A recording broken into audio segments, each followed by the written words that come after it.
नमस्कार, मैं विलास रुकड़े फिर स्वागत करता हूं आपका सुप्रीम पावर न्यूज पर एक नई खबर के साथ। चलिए शुरुआत करते हैं आज की नई खबर की। जिला केंद्रीय बैंक में सहकार पैनल की जीत हुई तो अध्यक्ष राजेंद्र जैन होंगे या परिणय फूके। जिला मध्यवर्ती बैंक चुनाव में 894 मतदाताओं ने मतदान किया, 2 संचालक निर्विरोध चुने गए।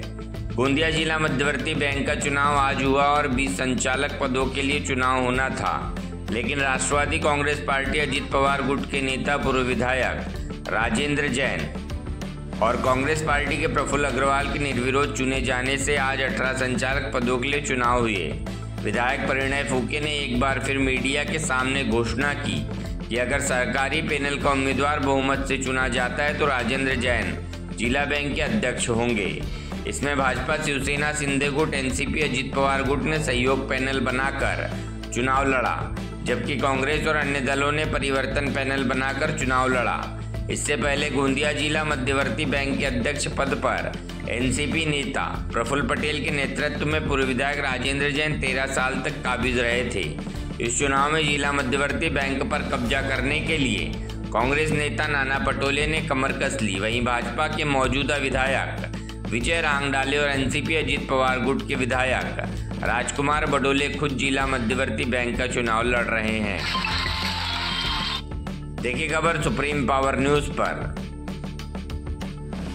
चूंकि कांग्रेस पार्टी की ओर से पूर्व विधायक दिलीप बंसोड़ समेत सहकारिता क्षेत्र के कई प्रमुख नेता संचालक पद के लिए चुनाव लड़ रहे, इसलिए सांसद प्रफुल्ल पटेल, विधायक नाना पटोले, विधायक परिणय फूके की प्रतिष्ठा दांव पर लगी है और नेताओं ने आज हुए मतदान के आधार पर अपने ही पैनल के जीतने का भरोसा जताया।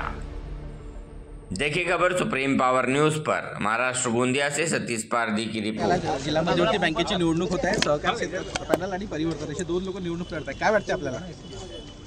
देशामध्ये राज्यामध्ये आमची महायुतीची सत्ता आहे आणि महायुतीच्या वतीने सहकार पॅनलच्या माध्यमातून आम्ही राष्ट्रवादी काँग्रेस, भारतीय जनता पार्टी, शिवसेना शिंदे गट हे सगळेजण मिळून आम्ही निवडणूक लढत आहोत आणि निश्चित रूपानं फार मोठ्या फरकाने सर्व मतदारसंघामध्ये आमचे जवळपास सर्वचे सर्व हे उमेदवार निश्चित रूपाने विजयी होतील असा मला पूर्ण विश्वास आहे। काय सांगा, जिल्हा बँकेची निवडणूक होत आहे, गेल्या 13 वर्षापासून आपल्याकडे ही बँक होती, यावर्षी देखील आपल्याकडे काय सांगाल? गोंदिया जिल्हा मध्यवर्ती बँक महाराष्ट्रामध्ये जे काही जिल्हा बँक आहे त्यापैकी एक श्रेष्ठ चाललेली बँक आहे आणि मागील 13 वर्षापासून राजेंद्र जैनच्या नेतृत्वामध्ये आणि बाकीचे सहकारी त्यांच्यासोबत ही बँक उत्तम रीतीने चाललेली आहे। शेतकऱ्यांच्या, गोरगरिबांच्या हितासाठी जी बँकेच्या उद्दिष्ट आहे ते पूर्ण करण्याचं काम आणि नेहमी सरकारचे जे काही टार्गेट आहे लोनचे, ऋणचे, ते सगळं व्यवस्थित वाटणी करण्याचं काम हा गोंदिया बँकेने केलेलं आहे आणि यंदा 13 वर्षानंतर इलेक्शन जे होत आहे 100% या गोंदिया जिल्हा मध्यवर्ती बँकेमध्ये या आमच्या राजेंद्र जैनच्या नेतृत्वामध्ये जे आता बँकच्या इलेक्शन चालू आहे त्यामध्ये सहकार पॅनल हे हमखास निवडून येईल, याच्यामध्ये कुठलीही शंका नाही। 2 माजी आमदार देखील या निवडणुकीत लोकांना खूप महत्त्वाची सगळ्या आमदार आणि महत्त्वाचे लोक या बँकेच्या इलेक्शनमध्ये जुडलेले आहे। त्याचा अर्थ जे आहे की हा बँक किती महत्त्वाची आहे आणि किती चांगली उद्दिष्ट आणि चालवली गेली आहे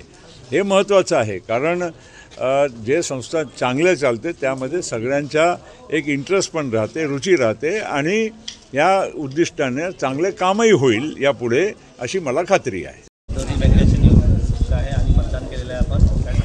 गोंदिया जिल्हा मध्यवर्ती सहकारी बँकेची निवडणूक नक्कीच सहकार पॅनल प्रचंड बहुमताने विजयी होणार आणि महायुतीची पॅनल राज्याची सरकार आमच्या मागे आहे आणि बँकेची प्रगतीसाठी जे आम्ही आजपर्यंत काम केला त्याची पावती सर्व मतदाता बंधू भगिनी आम्हाला देणार आणि उद्याचा जे रिझल्ट येणार त्यामध्ये प्रचंड मताने पूर्ण जिल्ह्यात आमचे सर्वच उमेदवार निवडून येतील।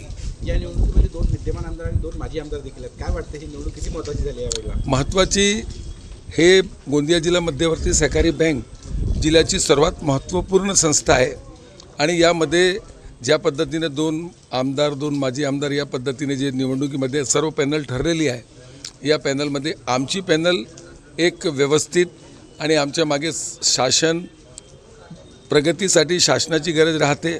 आज आमच्याकडे गोंदिया जिल्ह्यात आमचे महायुतीचे 5 आमदार आहे आणि 1 खासदार आहे। आमचा फार मोठा सपोर्ट आहे। माननीय प्रफुल्ल पटेलजी, माननीय परिणय फुकेजी, माननीय विनोद अग्रवालजी, माननीय संजय पुरामजी, राजकुमारजी बडोले आणि विजयभाऊ राहंगडाले या पद्धतीनं या पॅनलला प्रचंड मत भेटणार आणि उद्या जेव्हा रिझल्ट येतील तेव्हा नक्कीच आमची सहकार पॅनल दूरदर्शन निशांचे सर्व लोक निवडून येतील। मतदान करणं त्यांचे हक्क आहे।